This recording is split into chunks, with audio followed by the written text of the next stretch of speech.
Adrian Broner upset sa huling laban dahil tinalo siya ng isang hindi masyadong tanyag na boksidor.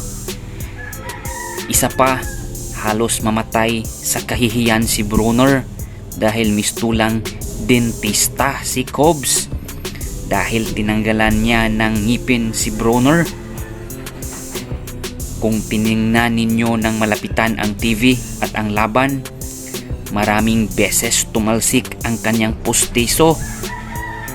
Mouthguard pala. Si Broner ay dapat alyasan ng bagong pangalan. Ang pangalan ay dapat Problema ng Amerika. Dahil sa sobrang maangas niya at bilib sa sarili, talagang tinalikuran na siya ng 10 fans na naniniwala sa kanyang kakayahan.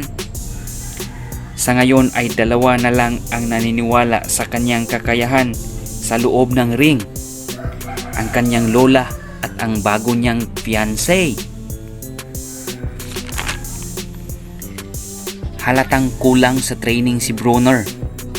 Kitang-kita sa kanyang katawan, marami pang fats na yumuyugyog sa kanyang bilbil habang nasa ring ito.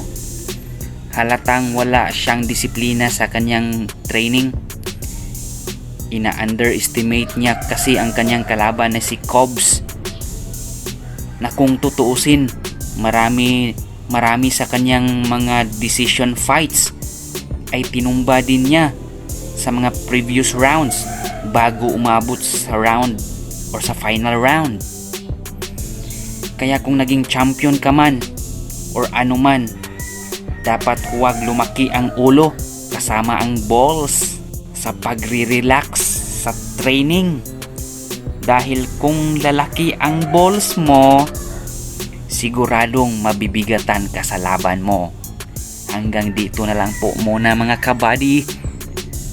Maraming salamat sa panonood.